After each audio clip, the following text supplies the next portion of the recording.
What do tigers, junk journaling, and motivational posters have to do with the creative life? Find out on this month's episode of the PepTalk Creative Corner Podcast.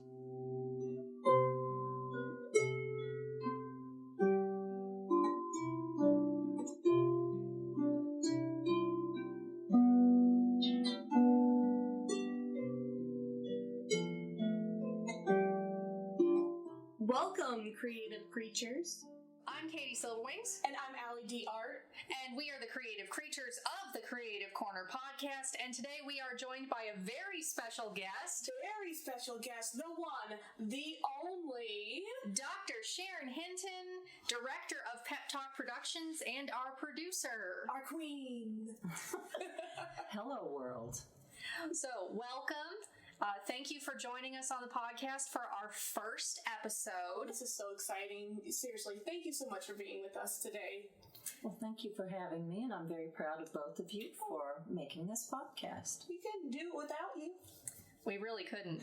So, this is a show about creativity and creative creatures, and you are clearly a creative creature because otherwise we would not be sitting here. Mm-hmm. So, we have a few questions to ask you, and then we'll see where that leads us. You never know where this will lead. Yes. So, Allie, do you want to ask our first question? I certainly can. So, Dr. Hinton, you do so much. Can you explain what you do in the creative field? Let's talk about PepTalk Productions. There's two divisions mostly. The first one is on publishing. We do a lot with that, but I think the main thing that this podcast would be interested in is the Creative Corner, where we support and encourage artisans of all types to really latch onto their dreams and make beautiful things for the world. I know you've really helped me latch onto a creative dream of mine. We'll talk about it later, but going along with the publishing, you helped me bring a children's book idea to life, and you both have welcomed him so graciously. So you really do a lot to help people realize their creative dreams when they can't always see it themselves. Yeah, and everyone in the creative sphere needs someone like you as their cheerleader and advocate, really saying, yes, you can do this. Here's the kind of work you need to put in. Now go do your work, and we will celebrate when you are done. It's almost like you give us a pep talk.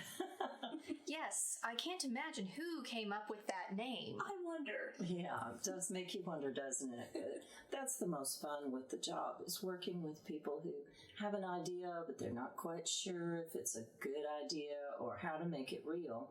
And that's where we step in and talk about the dream and how it could be real and the possibilities. And then, yes, we do sort of nudge you along to be sure you actually do what you need to do to make your dreams real. Yeah, a person here who has received lots of nudging lately while getting their latest project underway. Thank you for keeping me on track. But yeah, I know on PepTalk's website we talk a lot about the book and writing coaching, and you are our person who does all of that. And that is something a lot of people don't realize they need. I, for one, am definitely someone who needed that. Writing a children's book has been a dream of mine since I learned to read when I was in kindergarten. I always wanted to join the ranks of people who illustrated and wrote these amazing stories that really shaped my life. And so now that I'm ready and I had this idea, I didn't know where to turn with it. And then I met y'all, and I really did get that guidance, and not only that, but the encouragement to do it. Because so often we go out and we try to make our dreams come true, but we need that guide to say, okay, you have this dream, this is how you make it a reality. You know, you're like the bridge between the dream and the reality. Yeah. And sometimes that reality is a little bit scary, so it helps to have somebody walk with you through that, especially in the current environment in publishing. There are a lot of predators and things that can go wrong. So we do try very hard to be sure that our creatives don't fall down that rabbit hole. Yeah. So what is our next question on our list to ask Dr. Hinton? Okay. So in the building of dreams, if you will, where does creativity come into that? Where does creativity come into all that you do? And especially in you being the one who is organizing Pep Talk and getting everything together, all of the different stuff you do from that side of things as well. I think creativity is a part of everything. And so many times I find people who don't think they're creative or don't want to share their dream because they're afraid somebody will laugh at them. Creativity is everywhere. It's how you look at the world. It's your perspective. But it's also part of being human. So if you can just get brave enough to share that dream a little bit, it can become a reality that's beyond what you dreamed of. Okay, can we write all that down? That was beautiful. Yeah, well, we've got it recorded, thankfully, so it will be in the transcript where we can pull that for other things, because I think you really hit it right there on the head. And I know back in the 90s when you started the first version of Pep Talk, you started out with motivational posters. Really? Okay, I didn't know this. Facts from the depths of the lore. Ooh, the lore. That not everyone knows. So you've come a long way from designing little motivational posters to stick around your nonprofit and encourage the people you were working with. Yes, anybody who knew of us, Rural Nurse Resource in the 90s, our training center bathrooms were completely coated wall to wall with posters. But what most people didn't know back then was that was my stress relief. When there was so much going on, I would make a poster about it, and that would take care of it. So creativity can help you in very stressful situations.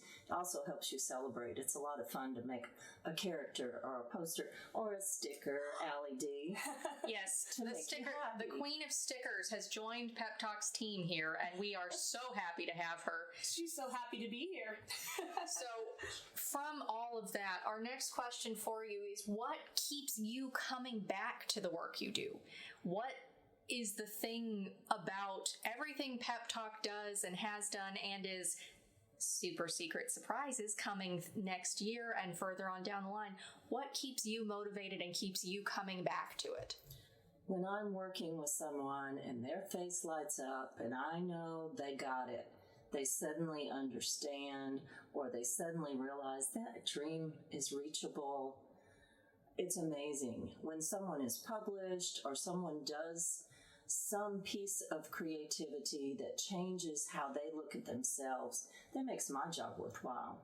It makes the whole day better. It makes the whole week better. And it really pushes to help other people so you can share their joy over and over. I think one of the key words that you had there is joy. Because I know, like, in our day-to-day lives, in everything going on in the world or going on in our own lives, it's so hard to stay positive, to keep that joy and keep coming back to that joy and tapping into it. And I think that's kind of one of the main goals of this podcast as a whole, is to keep that joy in creativity and share that joy with others. I feel like you two especially have helped me to find that joy in the creative process, and not to see it as a process, but a creative, joyful, giving process.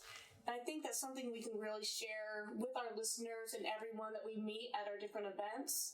Because, what you were talking about a moment ago about, like, oh, I'm not creative, I don't have a creative bone in my body, I meet so many people at our conventions that we share, I can't draw a stick figure, how can I ever make my dreams come true?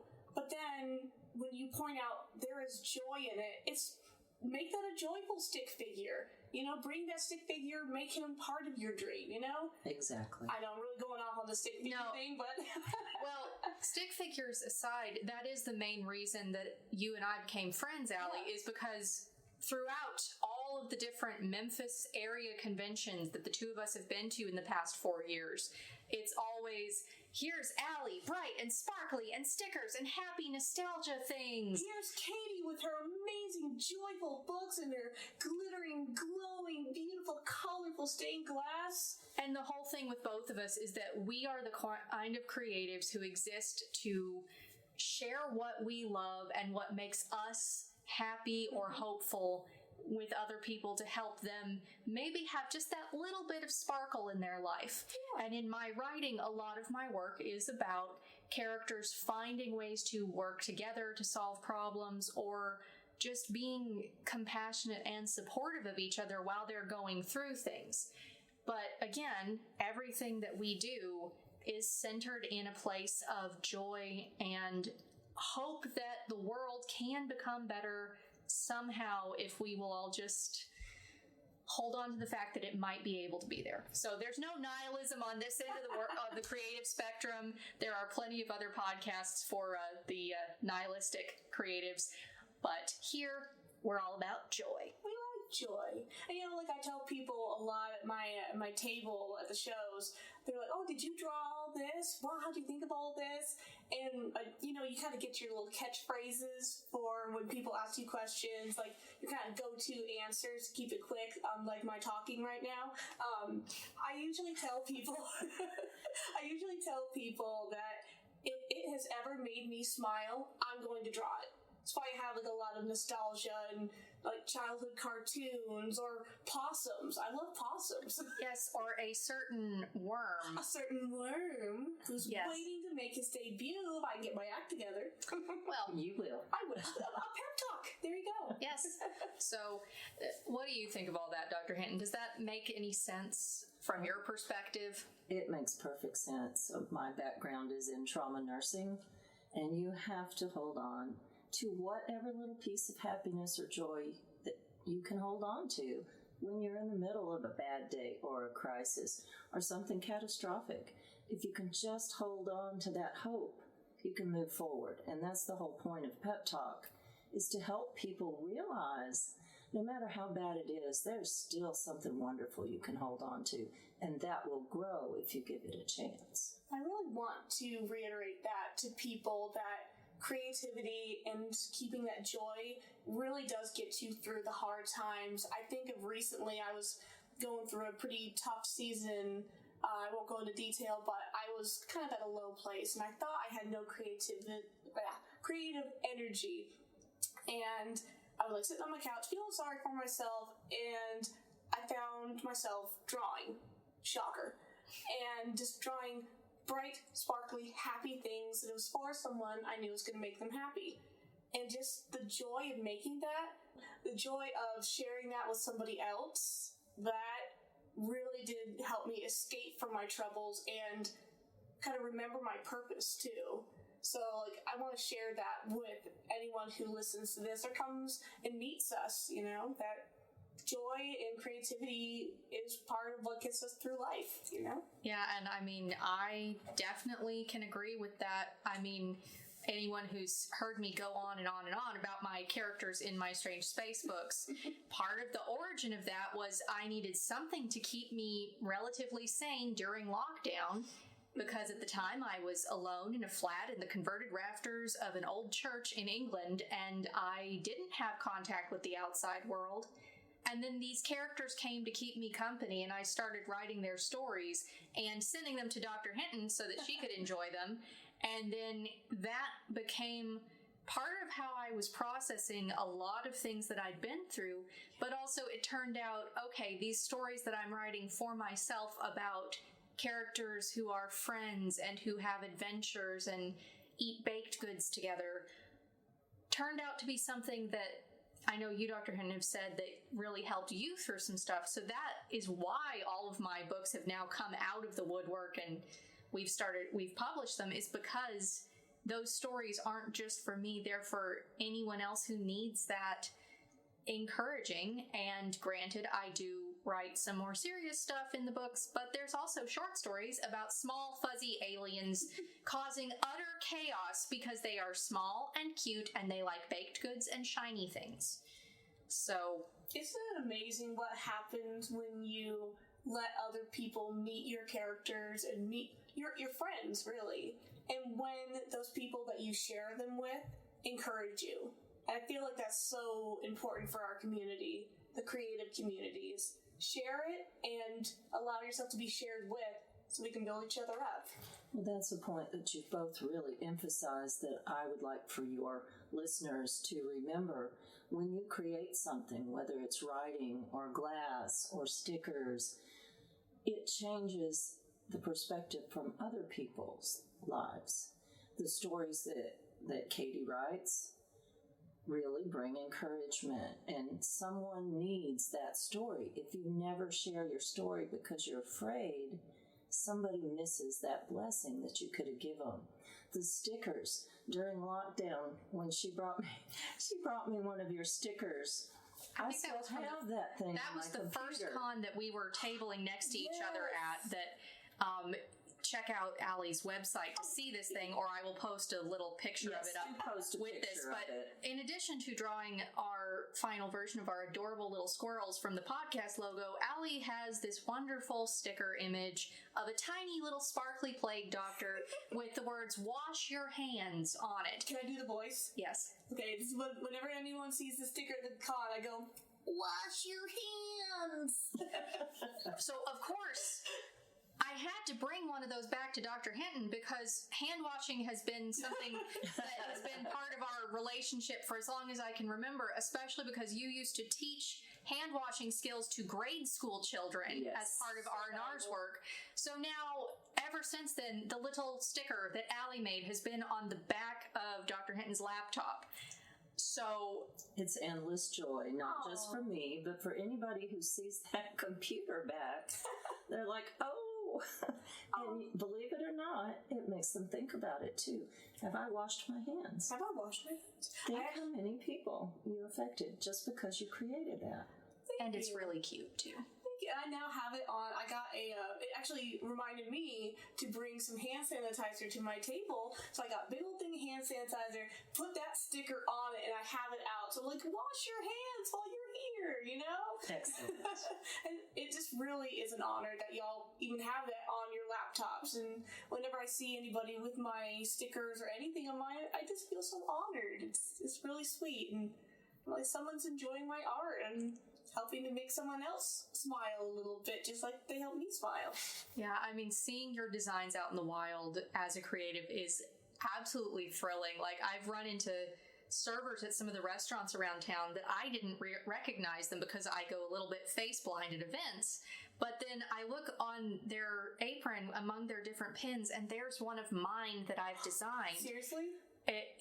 It's a lot of fun. So it's been great with that. And I think that kind of leads us into our next question for you, Dr. Hinton, which is what advice, aside from what you've already given, you've given so much, but would you have for other creatives? Be brave, be daring. Talk to these girls at cons, contact PepTalk. If you don't work with us, work with somebody. Write your story, draw your pictures. It doesn't matter if it's finger paint. If it makes you happy to do it, do it.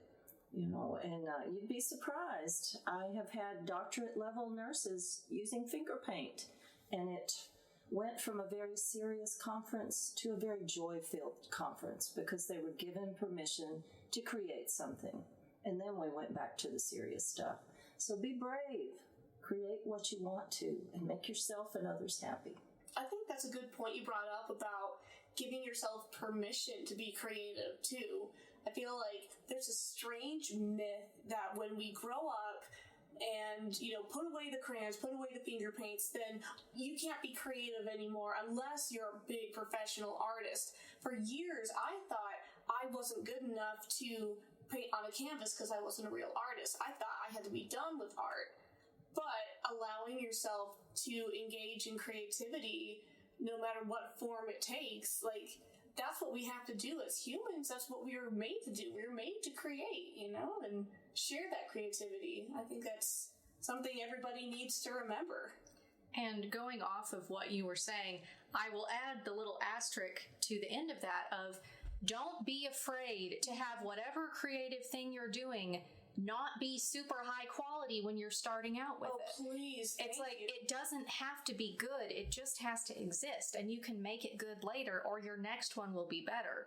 But there are so many authors that I've met, or artists that I've met, that they're held back by the fear that, oh, it will be bad, or, oh, I could never do that. And they're not seeing at these events where they meet us the hours and hours and hours of practice, because the first version wasn't good that we've gone through, or in the case of books, the amount of editing that goes into things to make them as wonderful as they are when you finally see them.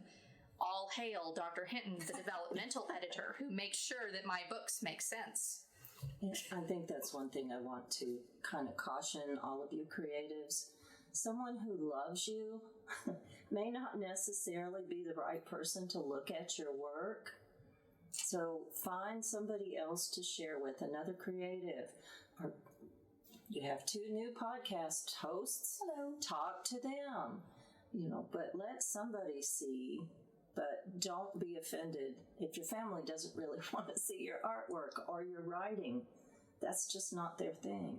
I also think, like, sometimes we love our families, they love us, so they want to encourage us and won't point out the things that we can work on.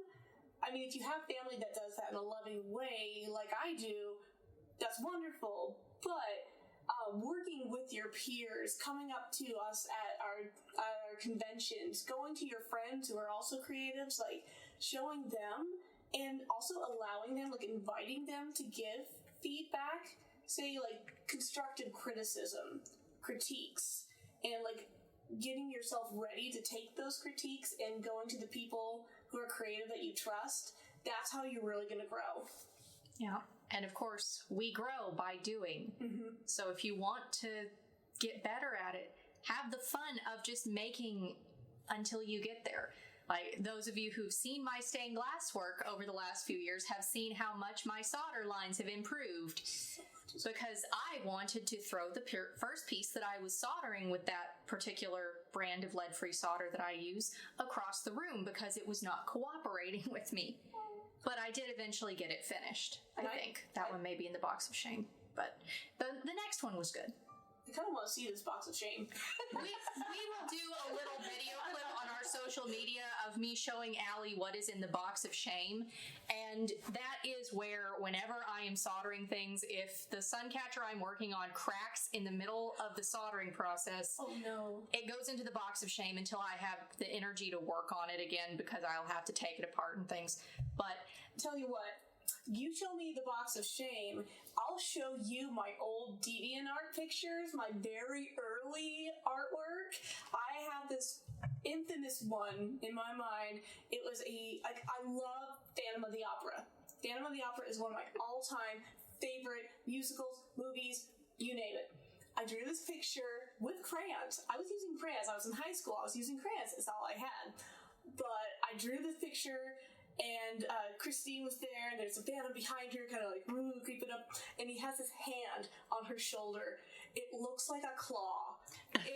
It's terrifying. I look back on it and I laugh, because now, like, I went from this like claw hand coming down on her to just recently I drew a picture I'm very proud of that is 2 hands reaching for each other. I went from being terrified of drawing hands because I kept remembering Phantom of the Opera to now one of my best, most successful pieces is hands. So do it. Yeah. And also keep those early pieces, or at least keep a record of them, so you can go back later on when you're discouraged at how far you've come and see the comparison. And we will have to do a little YouTube video looking back on some of the stuff Allie and I have done over the years and see how we can improve on them. But Dr. Hint, what do you think about that? The concept of the box of shame, or the box of leave this story in this file until I'm ready to finish it, which I do also have one of those. Are the old DeviantArt accounts? Yeah. I have a drawer of writing from many, many years ago that is still sitting there. I don't call it the drawer of shame, but it's one of those that needs to sit there and think about it till it's ready for me to come back and tell the right story, because I didn't like the way it was. So we all have those pieces, But you're right. Hang on to it. Look backwards. See how far you've come. But the most important thing that both of y'all have said is find what brings you some joy and just do it, whether it's good, bad, or otherwise, and forget what other people think. Do it for yourself. Mm-hmm. I like that. Yeah. For sure. And I just thought, as someone, as a visual artist who draws, I have like this giant stack of my old sketchbooks, and like I've saved them. I've been looking back at them recently, and I'm like, that was a really great idea I had back then. I just didn't have the skills to execute it. So I started saving these pictures of art that I want to redo. It's okay to redo your old ideas, especially if you love the idea and now you have the skills that are ready for it. So definitely, I totally agree with you. Hold on to your old art. Even if it's cringy, hold on to the cringy art, because that could be your next best idea. Yeah, and when I was in glassblowing school, or over in England, one of the things in the program I was at the university there was that we had to keep sketchbooks. And the goal was fill your sketchbook, design stuff, add stuff to it, make notes, put in samples of it. I have leaves in one of my sketchbooks, cool. I think, from over there. But keep those sketchbooks, because later on in your career, you only have so much time and energy to do the project you have to do right now to get your grade. But keep all of those other ideas, because you may want to come back to them, and so that you can see where your stuff that you're presenting has come from. And in the world of fine craft that I exist in, that actually becomes kind of important, because then you'll go to, like, for example, a Dale Chihuly show, and in addition to the art pieces that he's made, these beautiful glass vases, usually the galleries will also have up on the wall one of his drawings of what he was wanting to make and where that was coming from. Those have become part of the story of that artwork. So sometimes it's if you're working in crafts, maybe your sample books that you keep, I want to use this yarn in the future, or this is what I'd kind of like to make, but I don't have time to make this now. Draw that out. I will come back to that when it's time. That's a big part of living creatively, I think, is giving yourself permission to scribble down an idea and then move on to what you need to get done right now so that you can come back to it later. Oh, I love that. Like, living the creative life, that is so important. And, like, it really is a journey that you're on. Like, I always think back, like you mentioned, the gallery. I think of another gallery I got to see when I was living in Seattle. It was a Picasso exhibit. And it was a Picasso exhibit, and they had it lined up from very beginning. It had his earliest works, and you walked through, and it was all in chronological order. So you literally got to walk through his creative life. And I feel like by saving our old sketches and everything like that, we get to see, it's like our own gallery. We get to walk through our own creative life. And sometimes the best things is, like, the most fun, fulfilling things is seeing your early sketches and then save them alongside your finished work, so you get to appreciate your journey. Yeah, do you have anything you'd like to say on that, Dr. Hinton? Because I know you've got your box of things, and I believe somewhere in PepTalk's offices is a binder full of the original motivational posters. Oh, I need to see these. Yep, they're still there. Y'all can take some snapshots for your audience if you wish, but just whatever makes you happy. It doesn't have to be high art. It doesn't have to be writing the ultimate novel. Write what pleases you. Make what pleases you. It could be a recipe. You might be a great cookie baker. Creativity is everywhere. If nothing else, you could be creative with your clothing. Do what pleases you and hang on to it, so that someday, like Picasso, you can have an exhibit of where you started and where you ended up. I really appreciate, too, that you said, like, the different types of creativity. I feel like so often we hear artist and we think of either a musical artist or a visual artist, but there's so are so many types of art out there. Like you said, fashion, baking and cooking, you know, making stained glass art, you know, writing a book. Writing is art. And pumpkin carving. Pumpkin carving, it's all, y'all. Yes. Like, creativity is in every aspect of our lives. It's all around us, you know? Think of the movie theaters. All around you. You know that? And so it makes me think of this quote that I had when I was in 3rd grade. And my mom got it engraved for me on a little jewelry box because my teacher took it and put it in our little newsletter. It is something I've lived by from then on. It is everyone's an artist, just in different ways. And that is so what we're about here at Creative Corner. Yeah.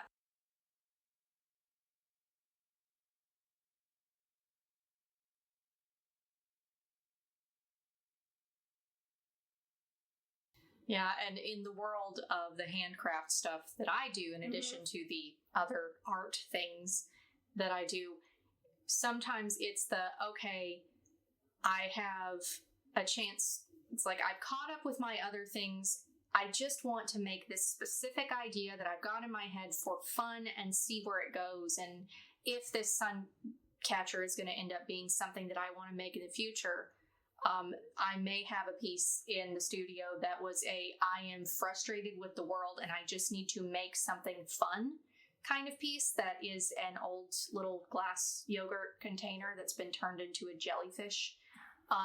Again, things I will put pictures up so that y'all know what we're talking about. But sometimes that pause the business side of things for a day and just make something because I want to make it. It is really important for keeping from losing my mind in the corporate side of what I do. And something else, if I can quickly add on top of that, like of just making, something I do to just make something, junk journaling. Y'all ever tried junk journaling? I love it because it's just for me. And I still get to be creative. I just get to take all the weird bits and baubles I found and put it somewhere, and it's just art for me. And then I go back to my other creative stuff. So, yeah. It sounds like my sketchbooks, but also you hit on something really cool because our special guest, Dr. Hinton, actually is an expert in journaling. Wait, what? She teaches classes. She's actually written some guided journals. But the main thing is we've got a journaling for the soul and the self and for self-reflection and lots of journals. All sorts of stuff here. So journals, all sorts of journals, personal and professional growth, the horse journal that's coming out next year. The one I'm working on right now happens to be about happiness and cultivating happiness. So that will be coming out in the future. But yes, journaling is a very powerful tool. And we'll have to visit about that sometime. I think we should. As a topic. Yes, I think we'll have to have Dr. Hinton on for, again, at the beginning of our next season to talk about journaling now that we've introduced her to everyone. Sounds good. And we have one more question for her, which is our favorite question of any episode. I love this question. Can I ask it? You can ask it. Yay! So, we say that we are creative creatures. And on our logo, you can see that we personify that as us being a couple of squirrels. With butterfly wings. Yes, butter squirrels. Butter squirrels. So, Dr. Hinton, what kind of creative creature are you? Oh, that one's easy. Uh-oh, let's hear it. Tiger. Yes. Yes, the guardian tiger. Why are you a tiger? I have been a tiger forever in our training center in Texas. We had a lot of special need folks and folks who were quite timid in their lives, and I was the tiger in the front who would help be an advocate for them. So my students, as they would graduate, would bring me tigers. So I have a whole collection of all sorts of tigers. I love that. And actually, if I remember right, the logo that I designed for you on your personal website is a tiger catching a star. Yes. Cute. So we have a tiger who walks beside us. Oh, so you are ferocious, loving mama tiger. Yep. I'll stand in front of you when you need me, and I'll push you really hard when you need that too.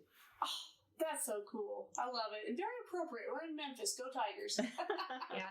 Talk about the serendipity of signs. This was the right place for us to wind up with Pep Talk, being in Memphis. When I was looking for a place to be, that was what turned up when I visited Memphis. Everywhere I looked, there were tigers. So I kind of got the hint that might be the place to call home. Memphis needed another tiger, and they needed this particular tiger. Yes. Just like we do. Yes. So before we wrap up the episode, Dr. Hinton, is there anything upcoming or special in your world with Pep Talk, aside from the launch of this podcast that is happening literally today as you're listening to this episode, if you're listening to it on launch day? Thank you so much for listening.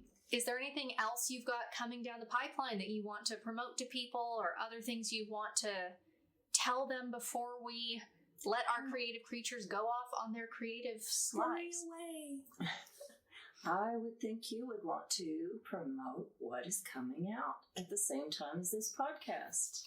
Oh, right. So since my book coach is our person here on behalf of the Tiger, I will say my latest novel, No Amount of Trouble, a Strange Space novel, is officially out on November 1st, 2025, the day that this episode is dropping.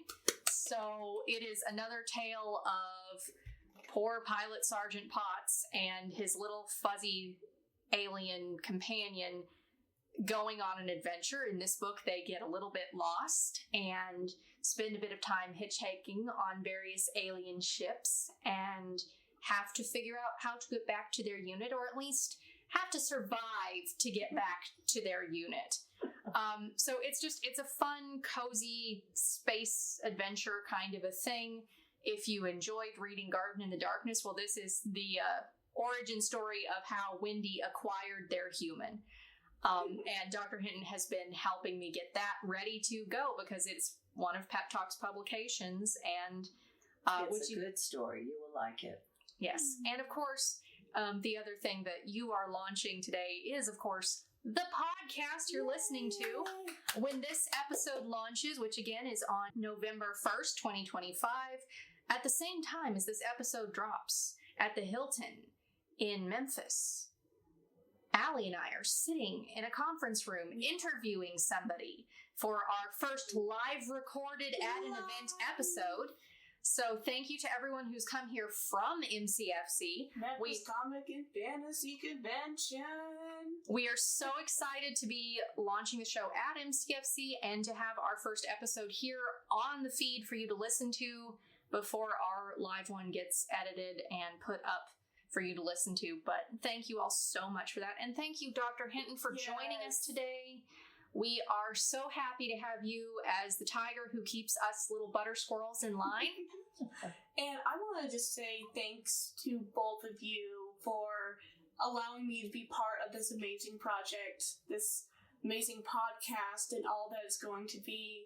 This is yet another dream that I've had, to be on a podcast, and you two being such dear friends to me and welcoming me into this world and encouraging me. It really means a lot. So thanks to you both, and I can't wait to see where this podcast is going to go. I'm so excited. Yes, thank you all so much, and until next time, stay shiny, stay creative, and keep the joy. Woo, woo.